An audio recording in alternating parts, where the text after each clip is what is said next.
الله أكبر الله أكبر الله أكبر لا إله إلا الله الله أكبر الله أكبر ولله الحمد الله أكبر الله أكبر الله أكبر لا إله إلا الله الله أكبر الله أكبر ولله الحمد. أعوذ بالله من الشيطان الرجيم. بسم الله الرحمن الرحيم. إن الحمد لله نحمده ونستعينه ونستغفره ونستهديه ونعوذ بالله من شرور أنفسنا ومن سيئات أعمالنا. من يهده الله فهو المهتدي ومن يضلل فلن تجد له وليا مرشدا. وأشهد أن لا إله إلا الله وحده لا شريك له وأشهد أن سيدنا وحبيبنا وقدوتنا محمد صلى الله عليه وعلى آله وصحابته ومن اهتدى بهديه إلى يوم الدين. Amma ba'du. Louange à Allah. Nous le louons, nous le glorifions. Nous implorons son pardon et nous implorons son secours. Et nous lui demandons de nous protéger contre les maux de nos actes, de nos âmes et de nos différentes œuvres, qu'il nous oriente tout au long de notre vie vers le bon et le droit chemin.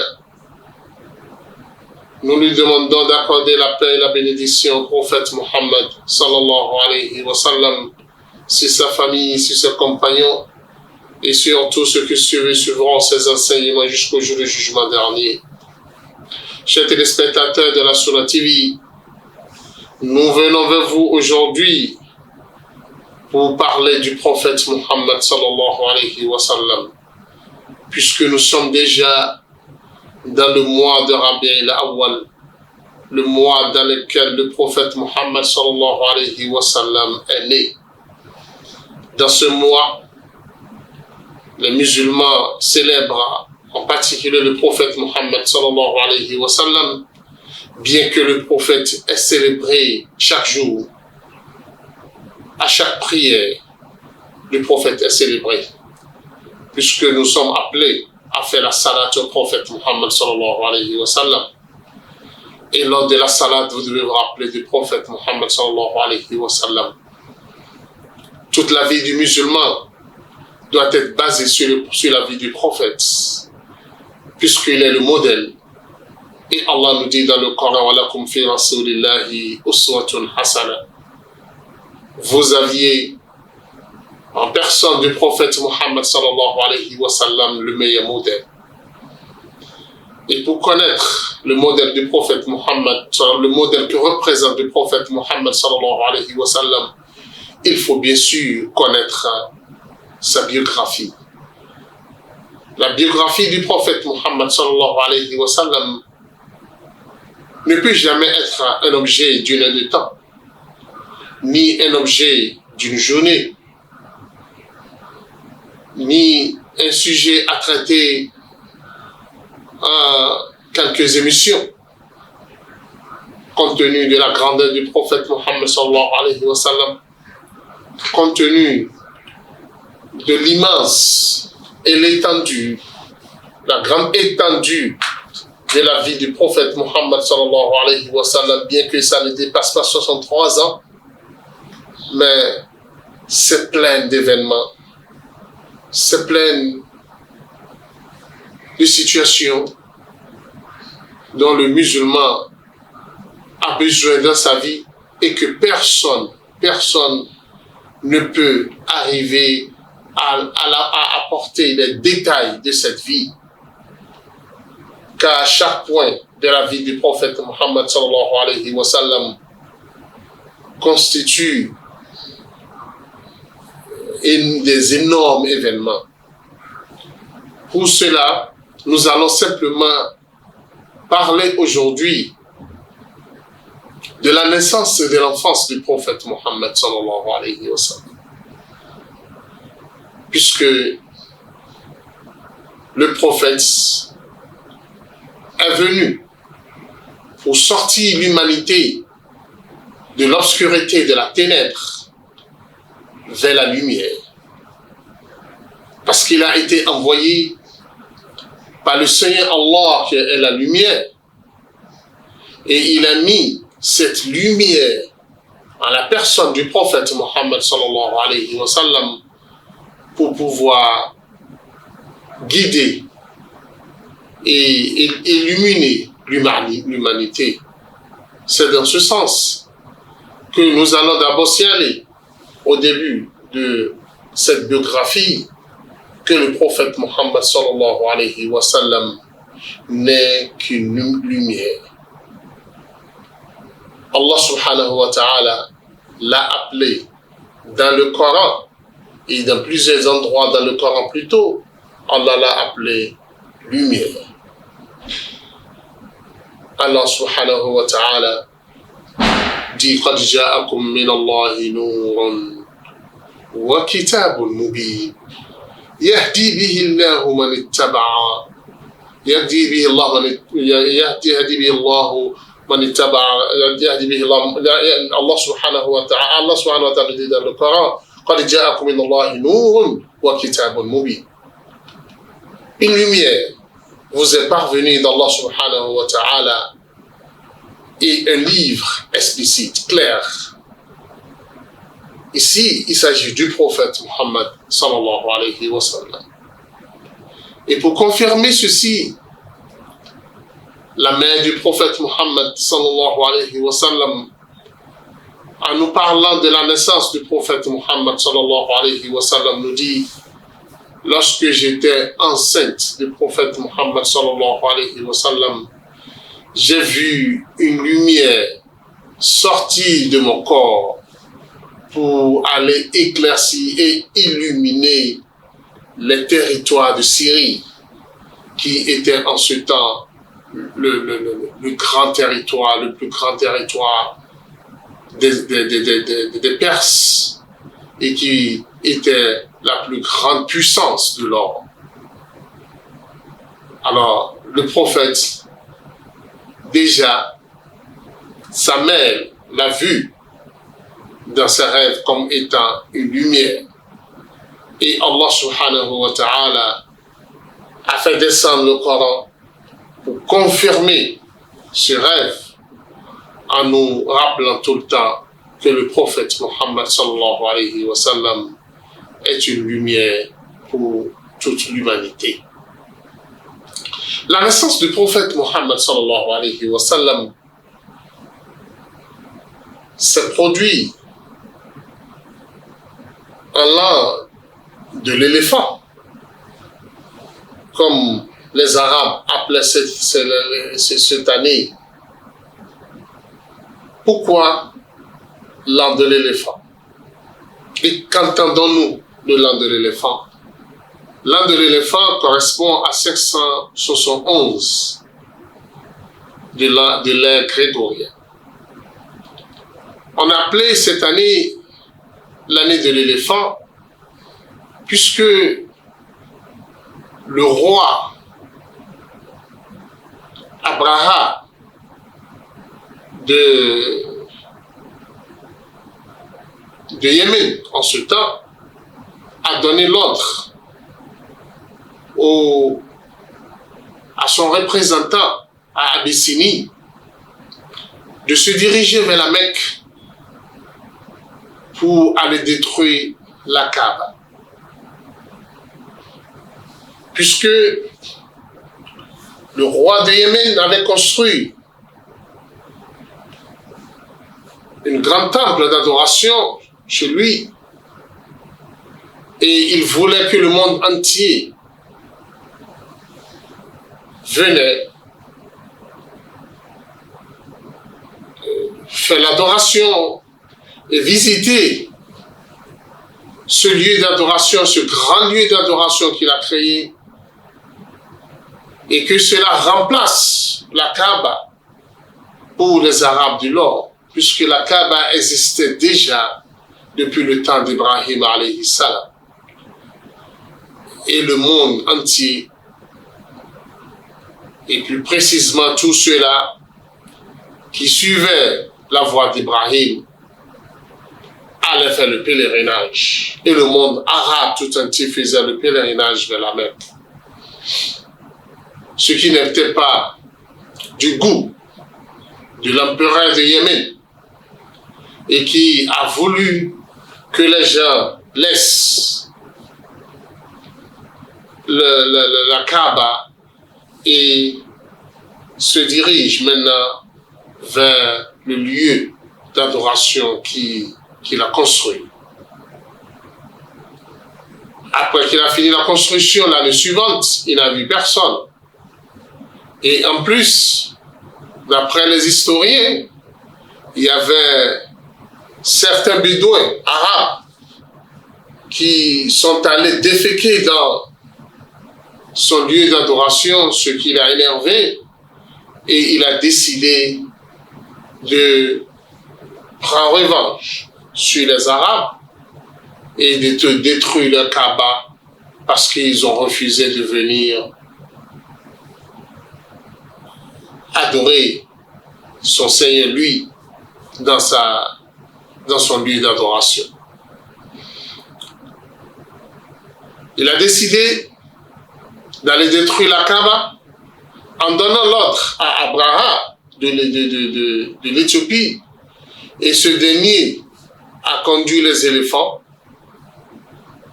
pensant que, puisque les éléphants sont des animaux bien forts, bien puissants, il va les utiliser comme étant ses armées.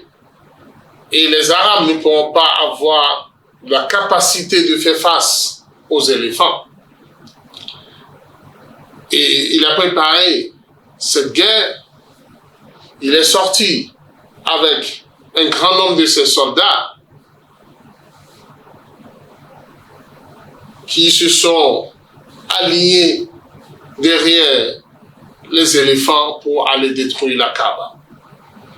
Ils sont arrivés à l'entrée de la Mecque où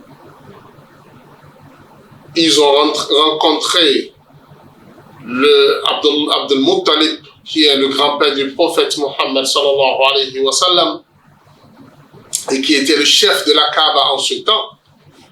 Ils lui ont dit, nous nous dirigeons vers la Kaaba pour aller la détruire.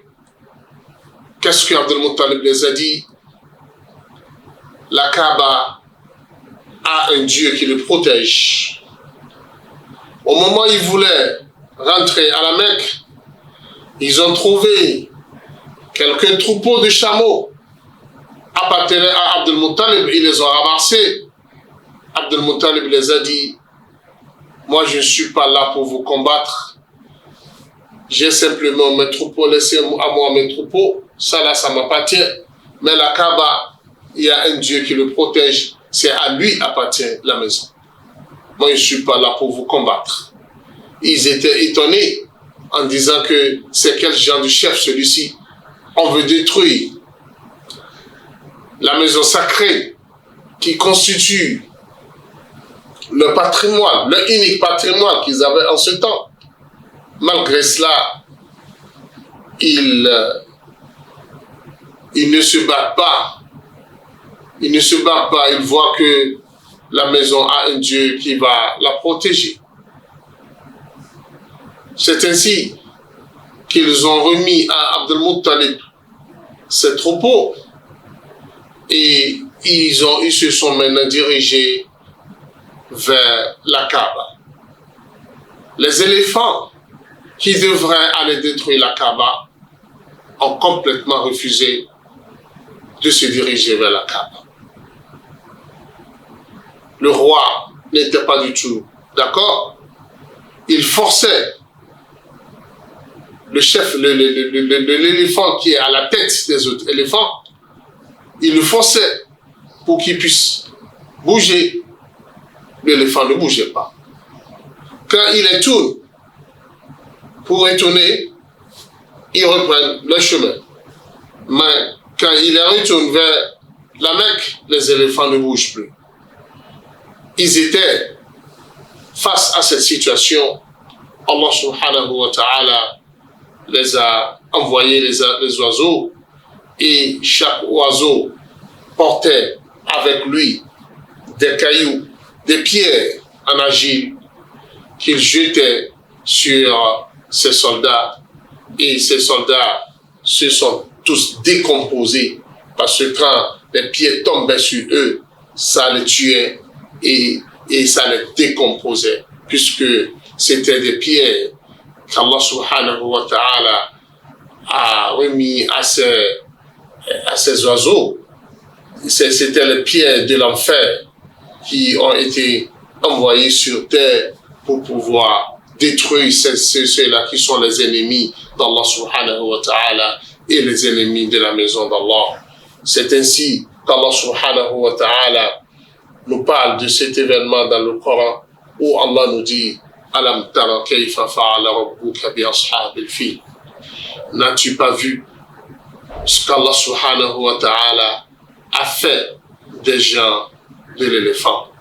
C'est-à-dire comment est-ce qu'Allah a agi face à ses ennemis, à ses soldats, à ces gens qui conduisaient les éléphants pour pouvoir aller détruire la maison d'Allah subhanahu wa ta'ala. Alam yaj'al kaydahum fi tadlil. Allah subhanahu wa ta'ala n'a-t-il pas transformé leur ruse en vaine, et que leur ruse ne les a rien apporté à part qu'ils soient tous morts? Alam yaj'al kaydahum fi tadlil wa arsala alayhim tayran ababil.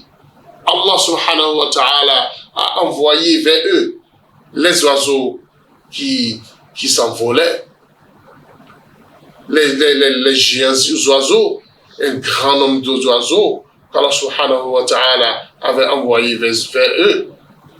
Tarmihim bi hijaratin min sijjin. Ces oiseaux les jetaient, les lapidaient avec des pierres d'argile. Et comme nous l'avions dit, ces pierres sont issues de l'enfer. Et quand ces pierres touchaient ces êtres humains, ça les tuait et décomposait leur corps. C'est pour cela que le Coran a dit Faja'alahum ka'asfin ma'kul. Et leur corps était devenu comme des pailles mâchées par des animaux. Imaginez un corps qui devient comme des pailles mâchées, dont les animaux les ont déjà. Quand les animaux mâchent les pailles et les rejettent, c'est exactement comme ça. Leurs corps se sont décomposés. Voilà la très belle image que le Coran nous a apportée de la fin de ces ennemis d'Allah subhanahu wa ta'ala. Ce qui signifie que celui-là qui sort pour aller combattre Allah subhanahu wa ta'ala risque le châtiment d'Allah. Et voilà une figure de châtiment qu'Allah subhanahu wa ta'ala nous présente ici. Alors vous comprenez avec moi qu'Allah subhanahu wa ta'ala a d'abord protégé la Kaaba, la maison sacrée d'Allah subhanahu wa ta'ala, des ennemis d'Allah. Il les a mis tout en péril. Pourquoi? Parce qu'il voulait détruire cette maison qui est la maison sacrée d'Allah.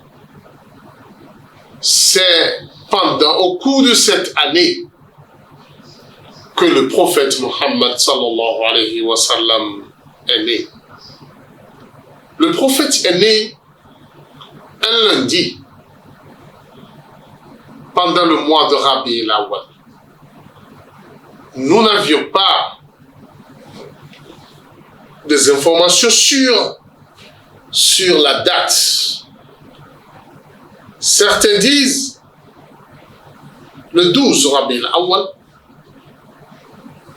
D'autres ont acheté une semaine en disant que c'est le 19. D'autres disent, non, c'est encore un peu tôt, c'est le 5. Mais ce qui est confirmé, c'est que c'est le lundi. Et ce qui est confirmé par tous, c'est que c'est pendant Rabi al-Awwal. C'est pour cela qu'il n'est pas aussi évident de dire que c'est uniquement le 12 que nous allons le célébrer. Parce qu'on n'a pas une confirmation pour sa naissance le 12. Mais nous avions une confirmation qu'il est né pendant le mois de Rabi al-Awwal. Alors dans ce sens, tout le mois reste le mois du prophète Mohammed sallallahu alayhi wa sallam. Et le prophète doit être célébré tout le temps. Le prophète est né le lundi. Et son grand-papa, Abdul Muttalib, a reçu son petit-fils, puisque le père du prophète Mohammed sallallahu alayhi wa sallam, nommé Abdullah, est mort prématuré, est mort au moment où le prophète Mohammed sallallahu alayhi wa sallam était encore dans le ventre de sa mère. Là, son père n'a pas eu la chance de voir son fils. C'est alors le grand-père Abdul Muttalib qui a accueilli son petit-fils et qui l'a donné le nom de Mohammed. Parmi les gens qui étaient aussi très heureux le jour-là, et d'après certains, d'après certains historiens, qui a libéré l'une de ses esclaves, c'était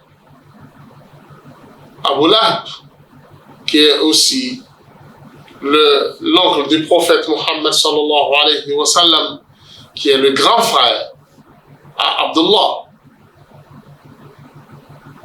mais qui par la suite n'a pas embrassé l'islam. Le prophète est né, sa maman était tellement contente de cette naissance. Et le grand-père Abdul Muttalib était emporté par la joie et avait une affection particulière à son petit-fils, bien que Abdul Muttalib était un homme géant, un homme responsable. Mais malgré ça, il a pris le prophète Mohammed sallallahu alayhi wa sallam, il lui a accordé un amour qui dépasse l'amour qu'il avait pour le reste de ses enfants, puisque le prophète pour lui était son fils Abdallah qui est mort. Alors il lui donnait la même affection et il n'acceptait jamais à personne de venir s'amuser avec le prophète Mohammed sallallahu alayhi wa sallam. Le grand-père Abdallah, pour l'amour qu'il a pour le prophète, a décidé d'apporter à son petit-fils l'éducation et la formation nécessaire pour l'amener à grandir comme les autres enfants de la Mecque. Et en ce temps, nous allons revenir après la pause pour poursuivre la naissance du prophète Mohammed sallallahu alayhi wa sallam et l'enfance du prophète Mohammed sallallahu alayhi wa sallam. Assalamu alaikum warahmatullahi wabarakatuh. Ìkànnì tẹ́ ń wò yìí náà ní ìkànnì Sunna TV. Níbi tí àwọn onímọ̀ ti ń tẹ ìmọ́lẹ̀ sórí ẹ̀sìn Islam látòrí Sunna TV. Ìmọ́lẹ̀ nínú Sunna Nabi Muhammad sallallahu alayhi wa sallam. Ní gbogbo ìgbà ní kẹ́ máa wò wá tí ẹ sì máa rí ẹ̀kọ́ ìsìn kọ́ lórí ìkànnì yìí náà ni o. òun ló múlẹ̀ rẹ̀kẹ̀tẹ̀ yàtọ̀ yìí gbogbo mùsùlùmí lọ́kùnrin àti lóbìnrin ẹ jẹ́ ká máa wo Sunna TV ẹ jẹ́ àwọn ọmọ wa náà máa wo Sunna TV kí wọ́n lè bá ní ìmọ̀ tó péye nípa Sunna ìkànnì tó ń tàn mọ́lẹ̀ sínú ẹ̀sìn ni Sunna TV Yorùbá ẹ máa wò wá ní gbogbo ìgbà kẹ́sì máa kọ́ ẹ̀kọ́ tó péye nípa Sunna. Alhamdulillah wassalatu wassalamu ala rasulillah. Après la naissance du prophète Mohammed sallallahu alayhi wa sallam, Abdul Muttalib a décidé d'envoyer le prophète Mohammed sallallahu alayhi wa sallam à une famille d'accueil pour que le prophète Mohammed sallallahu alayhi wa sallam puisse élever dans la campagne, dans le village. D'abord parce que la langue du village est plus solide et soutenue plus que la langue de la ville. Puisque souvent en ville, on a souvent des langues mélangées avec d'autres langues. Puisque le prophète a une mission, le prophète est issu d'une famille noble, il faut qu'il parle couramment et bien la langue qui est la langue arabe. C'est pour cela que Abdul Muttalib a choisi pour le prophète Muhammad sallallahu alayhi wa sallam la famille de Bani Sa'd qui vivait à Taïf. Le prophète a demandé à ce que c'est Halima as-Sa'diya qui vienne prendre le prophète Mohammed sallallahu alayhi wa sallam pour qu'elle soit la nourrice du prophète Mohammed sallallahu alayhi wa sallam. Halima disait que lorsque j'étais venu à la Mecque à la recherche d'un enfant que je vais allaiter, puisqu'elle a un enfant, et comme les Mecquois en ce temps aimaient faire allaiter leurs enfants dans le village, surtout que les mamans qui vivaient en centre-ville n'avaient pas souvent abondamment de lait, et comme le lait maternel a son importance dans la croissance de l'enfant, les Mecquois faisaient allaiter leurs enfants par des villageoises qui avaient beaucoup de lait. Et d'abord aussi, ils mangeaient en ville des choses saines, plus que ceux qui sont... Ils mangeaient au village des choses saines, plus que ceux qui sont à l'intérieur de la ville. Le grand-père du prophète Mohammed sallallahu alayhi wa sallam avait sûrement voulu que le prophète Mohammed sallallahu alayhi wa sallam puisse grandir avec une langue forte, la langue du village. C'est ainsi que Halima est venue chercher le prophète Mohammed sallallahu alayhi wa sallam. Halima disait que je n'ai pas eu la chance d'avoir un enfant ce jour. J'ai dû chercher tout au long de la ville. Mes collègues ont eu, mais moi je n'ai pas eu. J'étais venu au débat lorsque je suis arrivé à la Mecque vers Mohammed. Mais lorsqu'on m'a dit qu'il est orphelin du père, je n'ai pas eu l'engouement de le prendre.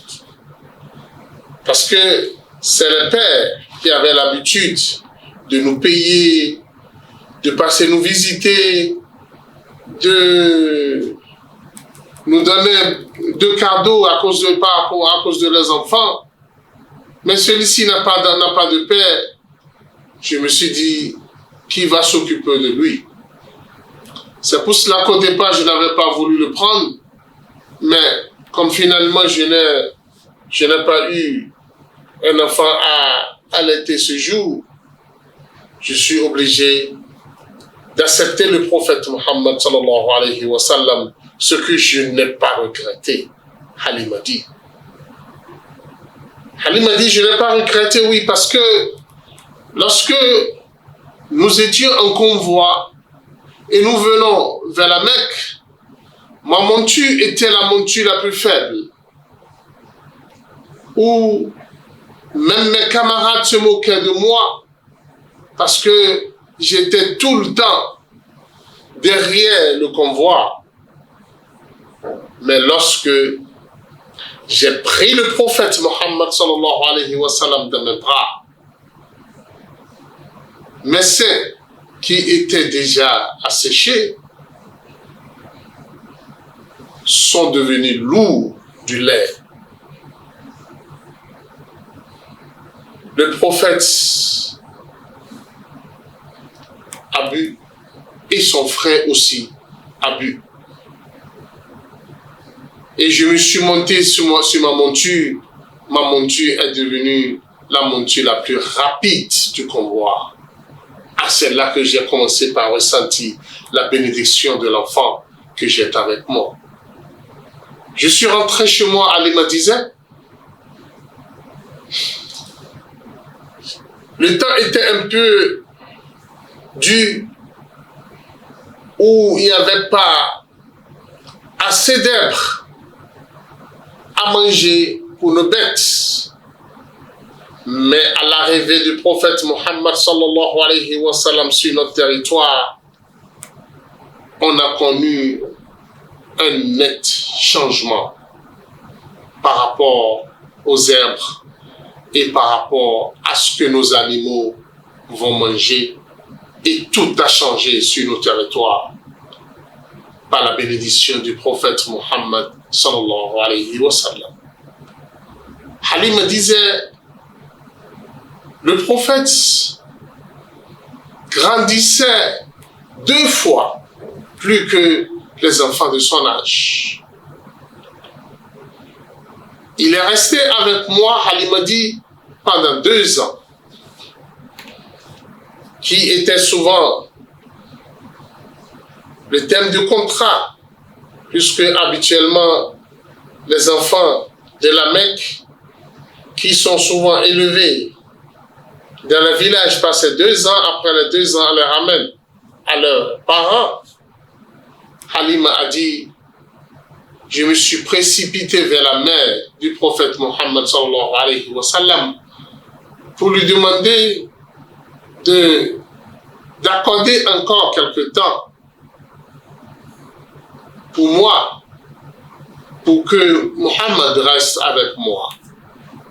La réponse de Halima était simple. La réponse de la mère du prophète Mohammed sallallahu alayhi wa sallam, Amina, était simple. Elle dit à Halima, c'est ton fils, garde-le longtemps que tu veux. Ce qui était une immense joie pour Halima. Halima est retournée chez elle en joie et poursuivit alors la survie et l'encadrement qu'elle apportait au prophète Mohammed sallallahu alayhi wa sallam. Le prophète est resté avec Halima jusqu'à l'âge de 4 ans. Lorsque le prophète a 4 ans, un événement particulier et spécial s'est produit.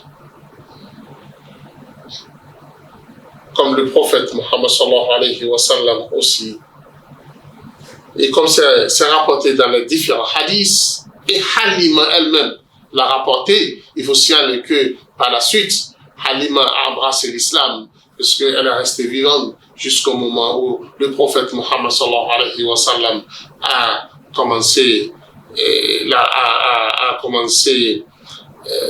la da'wa, et Halima a embrassé l'islam. Halima nous a narré cet événement par la suite. Halima disait, il y a un événement qui s'est produit lorsque le prophète avait l'âge de 4 ans. Il était en train de s'amuser avec les petits-enfants comme lui. C'est en ce moment-là que 2 anges étaient descendus. En l'occurrence de Jibril et de Mikaïl. Les deux étaient descendus et ils ont pris le prophète Mohammed sallallahu alayhi wa sallam devant les autres enfants. Et ils lui ont fait une opération sur sa poitrine, une opération chirurgicale au niveau de sa poitrine. Et c'était une opération cardiaque où ils ont sorti le cœur du prophète Mohammed sallallahu alayhi wa sallam. Les autres petits enfants les regardaient faire. Ils ont sorti le cœur du prophète et ils l'ont lavé avec l'eau de Zemzem et ils ont sorti un sang de la noix disant que ça, c'est la part du shaitan en toi. C'est de là qu'ils ont libéré le prophète Mohammed sallallahu alayhi wa sallam de toute tentative satanique. Ils l'ont lavé avec le man Zemzem et ils ont remis le cœur à sa place. Anas bin Malik radiyallahu ta'ala anhu nous rapporte dans le hadith en nous disant que j'ai vu la trace de l'opération sur la poitrine du prophète Mohammed sallallahu alayhi wa sallam. Alors, ce qui confirme ce hadith, ce qui confirme cet événement, les autres enfants ont eu peur de ce qui se passe. Le prophète est en train d'être opéré. On sent son cœur, on le lave. Les petits enfants regardaient les deux hommes faire, les deux hommes comme ils sont en train de faire. Mais c'est quoi ça? Ils sont courus pour aller informer maman. Maman, il y a deux hommes qui sont en train de tuer le Mohammed sallallahu alayhi wa sallam. Ils sont allés informer leur maman avant que la maman et les autres enfants n'arrivent. Le prophète Mohammed sallallahu alayhi wa sallam s'est déjà levé, est devenu plus beau, plus qu'il était. Maman s'est étonnée. Les enfants aussi se sont étonnés. Mais qu'est-ce qui s'est passé? Halima a eu la peur dans le cœur. Il ne sait plus quoi faire. Halima dit, Allah, les enfants, vous avez vu quoi? On a vu deux hommes. Ils ont voulu le tuer. Halima a dit, ah, il me semble que les djinns de cet endroit sont venus faire du mal au Muhammad sallallahu alayhi wa sallam. Alors, Halima a eu peur. Halima ne peut plus garder le prophète Muhammad sallallahu alayhi wa sallam, pensant que les djinns là peuvent encore revenir à tout moment, pensant que les djinns là peuvent venir le perturber aussi lui-même, puisque pour lui, ce qui vient d'arriver ne peut que être l'œuvre satanique. Halima s'est précipitée et elle a pris le prophète Mohammed sallallahu alayhi wa sallam et elle s'est dirigée vers la Mecque pour aller remettre à Amina, la mère du prophète Mohammed sallallahu alayhi wa sallam, son fils. Lorsque Halima a narré l'événement à la mère du prophète Mohammed sallallahu alayhi wa sallam, sa mère ne s'est pas étonnée de cela. Elle a dit à Halima, le djinn ne peut pas trouver de toucher mon fils. Elle a encore rappelé à Halima ce qui s'est produit lorsqu'elle était enceinte du prophète Mohammed sallallahu alayhi wa sallam. Elle dit, j'ai vu, lorsque j'étais enceinte de ce fils, de mon fils, une lumière sortie de moi et cette lumière a envahi le territoire des Perses qui était l'empire, le plus grand empire de l'or. Alors dans ce sens, Halima est confiante elle sait que son fils sera un grand homme dans l'avenir. Halima a apaisé, Amina, la mère du prophète Mohammed sallallahu alayhi wa sallam, a apaisé Halima en la disant que pas de souci, tu peux gentiment retourner chez toi, je vais m'occuper de ma fille, de mon fils. C'est ainsi que Amina, la mère du prophète Mohammed sallallahu alayhi wa sallam, a pris son fils et après quelques temps, elle a décidé de rendre visite à sa famille à Médine, puisque Amina est de Médine, ses parents sont à Médine, mais Abdullah s'est marié à elle à Médine et il l'a amené, il est venu avec elle à la Mecque. C'est un choix d'Allah subhanahu wa ta'ala. Et vous verrez par la suite que le prophète Muhammad sallallahu alayhi wa sallam a fini par immigrer à Médine. Amina a décidé d'aller visiter ses parents et d'amener son fils à ses parents pour leur faire connaître son fils et les amener aussi à connaître son fils. C'est ainsi que Amina est allée à Médine. Il est resté là avec le prophète Muhammad sallallahu alayhi wa sallam jusqu'à l'âge de 6 ans. Le prophète nous dit dans le hadith qu'il se rappelle encore de certains endroits qu'il avait vus lorsqu'il était allé à Médine avec sa mère. Le prophète est resté à Médine quelque temps avec sa mère et sa mère a décidé de retourner à la Mecque. C'est lors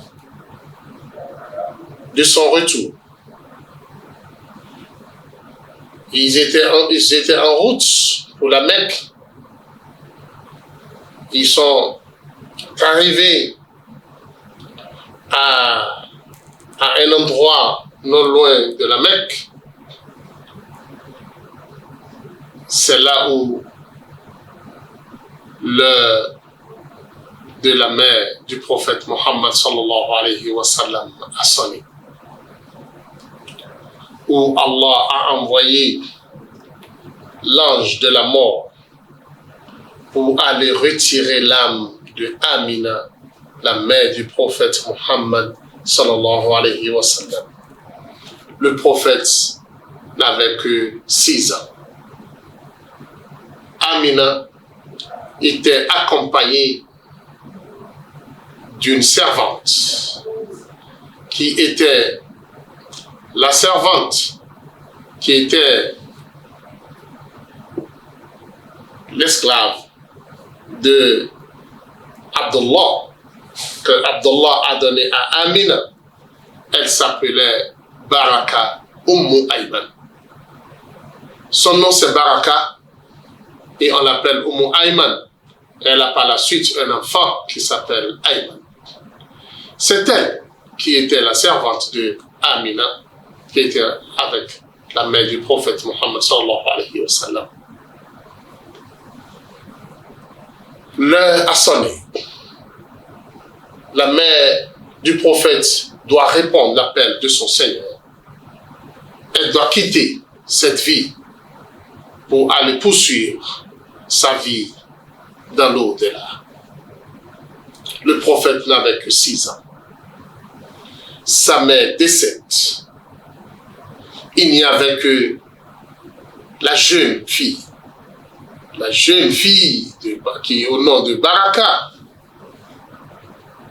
qui va s'occuper et du prophète Mohammed sallallahu alayhi wa sallam et de l'enterrement de sa mère. C'était dans le désert.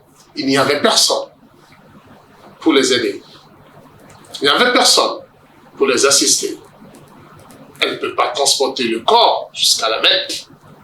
Elle ne peut que l'enterrer là. Imaginez avec moi, un enfant de 6 ans voit sa mère morte devant lui. Le prophète était à chaudes larmes, pleurait sa mère. Baraka pleurait sa maîtresse. Elle doit l'enterrer. Elle doit creuser la tombe. Le prophète, à l'âge de 6 ans, doit participer alors pour enterrer sa mère. Il n'avait pas le choix. Ce qui se fait. Baraka a creusé la tombe. Le prophète l'a aidé. Et tous deux, ils ont enterré Amina à cet endroit. Alors le prophète Mohammed sallallahu alayhi wa sallam se retrouve alors orphelin de père et de mère. Allah, qui sait bien comment est-ce que il fait ces choses.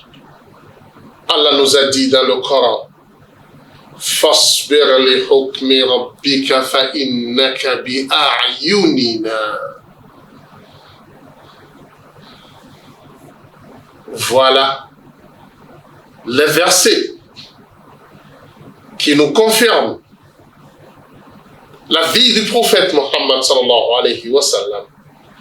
Tout ce qui se passait autour du prophète Mohammed sallallahu alayhi wa sallam se passait sous l'œil vigilant d'Allah subhanahu wa ta'ala. Allah dit, Fasbir li hukmi rabbik. Patiente, toi, de la décision d'Allah subhanahu wa ta'ala. Fa innaka bi a'yunina. Puisque tu es sous le regard vigilant d'Allah subhanahu wa ta'ala. Nous suivons tout, nous surveillons tout. Nous avions nos raisons pour lesquelles nous avions retiré l'âme de ta mère. Puisque ta vie est dans nos mains, ton éducation, c'est à nous. C'est à nous de t'élever tel que nous le voulons. Comme Allah subhanahu wa ta'ala avait fait pour Moussa, et Allah l'a annoncé dans le Coran. C'est exactement le cas du prophète Mohammed sallallahu alayhi wa sallam. Allah disait par rapport à Moussa, وَلِتُسْنَا عَلَىٰ عَيْنِي, pour que tu sois formé sous mes yeux, sous mes regards. C'est exactement le cas du prophète Mohammed sallallahu alayhi wa sallam. Le prophète Mohammed sallallahu alayhi wa sallam, Allah veut lui-même se charger de sa formation. Le cas de Moussa, c'est sa mère qui était à la charge. Bien que ça se passait sous l'œil vigilant d'Allah subhanahu wa ta'ala et sous la bienveillance de Pharaon. Mais pour le cas du prophète Mohammed sallallahu alayhi wa sallam, c'est entièrement différent. C'est entièrement différent. C'est Allah lui-même qui veut prendre en charge la formation du prophète Mohammed sallallahu alayhi wa sallam. C'est pourquoi Allah dit فَإِنَّكَ بِأَعْيُنِنَا. Tu es sous nos regards. Alors il faut retourner à la Mecque. Baraka, qui est devenue maintenant la mère du prophète Mohammed sallallahu alayhi wa sallam, il faut le signaler. Le prophète Mohammed sallallahu alayhi wa sallam se levait à chaque fois qu'il voyait Baraka venu vers lui. Lorsque le prophète voit Baraka, se dirigea vers lui. Le prophète se leva immédiatement et dit, viens t'asseoir à ma place. Voilà ta place. Le prophète se lève et il met Baraka à sa place en disant, voilà ma mère après ma mère. Voilà ma mère après ma mère. C'est une servante qui a pris soin du prophète Mohammed sallallahu alayhi wa sallam. Quelle servante? C'est Baraka Ayman. Chers téléspectateurs, nous allons poursuivre, Inch'Allah, la biographie du prophète Mohammed sallallahu alayhi wa sallam à notre prochaine émission. Et nous allons évoluer avec vous pour qu'ensemble, nous puissions maîtriser la vie du prophète Mohammed sallallahu alayhi wa sallam et connaître les événements importants et clés de la vie du prophète Mohammed sallallahu alayhi wa sallam. Là, le prophète n'a que 6 ans. Et la suite, à l'émission prochaine. Qu'Allah subhanahu wa ta'ala vous accorde sa bénédiction et qu'il nous assiste dans nos affaires, dans nos activités, qu'il accepte ceci de nous comme étant une adoration. Subhanakallahumma bihamdik, nashhadu la ilaha illa anta, nastaghfiruka wa natubu ilayk. Allahu akbar, Allahu akbar, Allahu akbar. La ilaha illa Allah, Allahu akbar, Allahu akbar. Walillahi alhamd, Allahu akbar, Allahu akbar, Allahu akbar. La ilaha illa Allah, Allahu akbar, Allahu akbar. Walillahi alhamd.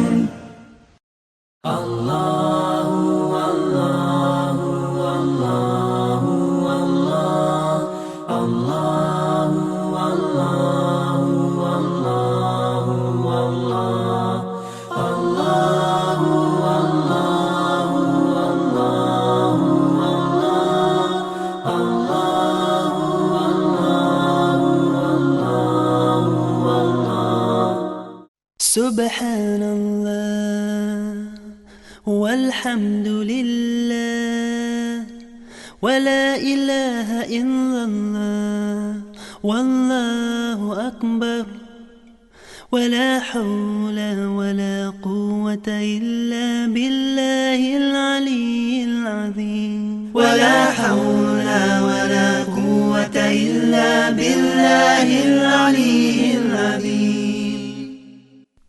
Subhanallah walhamdulillah wa la ilaha illallah wallahu akbar wa la hawla wa la quwwata illa billahil aliyyil azim. Allahu Allahu Allahu Allah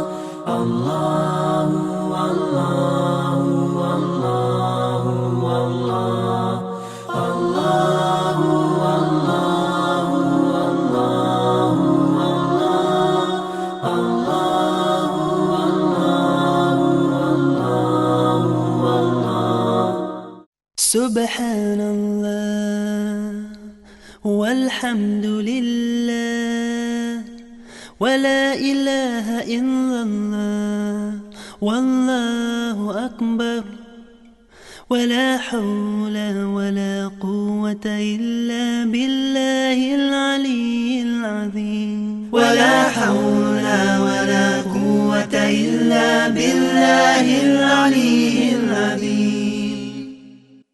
Subhanallah walhamdulillah wa la ilaha illallah wallahu akbar wa la hawla wa إلا بالله العلي العظيم.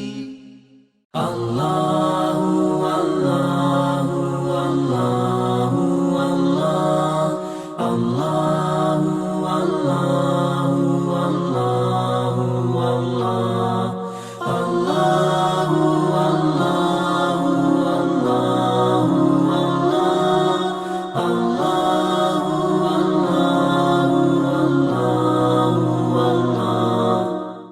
سبحان الله والحمد لله ولا إله إلا الله والله أكبر ولا حول ولا قوة إلا بالله العلي العظيم. ولا حول ولا قوة إلا بالله العلي العظيم. سبحان الله والحمد لله ولا إله إلا الله والله أكبر ولا حول ولا قوة إلا بالله العلي العظيم. الله الله الله الله الله الله الله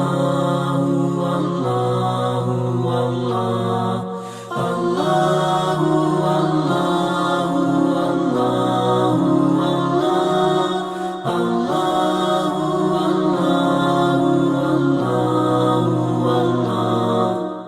سبحان الله والحمد لله ولا إله إلا الله والله أكبر ولا حول ولا قوة إلا بالله العلي العظيم. ولا حول ولا قوة إلا بالله العلي العظيم.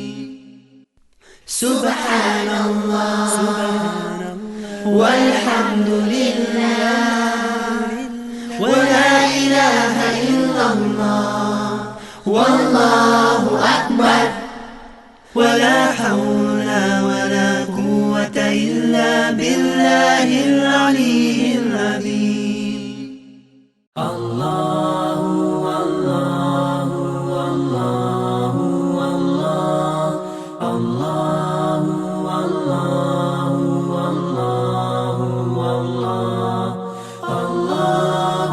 الله الله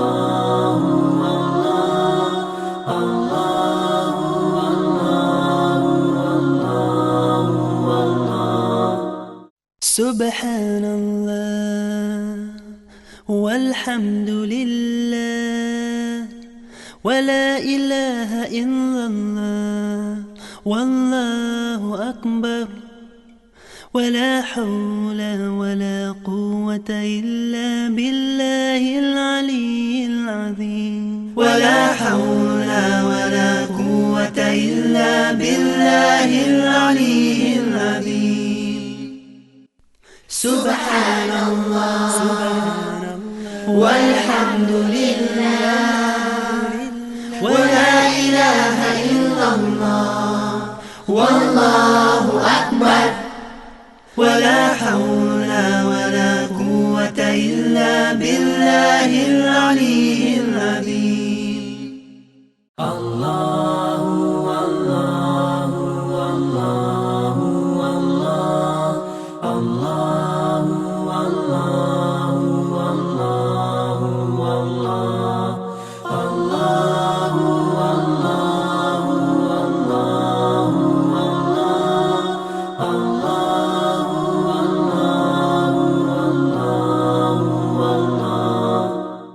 سبحان الله والحمد لله ولا إله إلا الله والله أكبر ولا حول ولا قوة إلا بالله العلي العظيم. ولا حول ولا قوة إلا بالله العلي العظيم.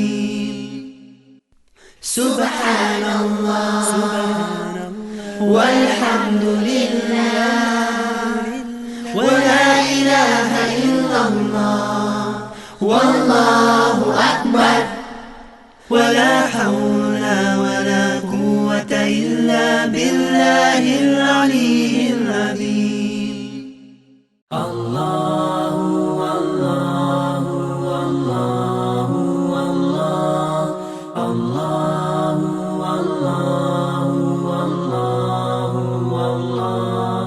الله الله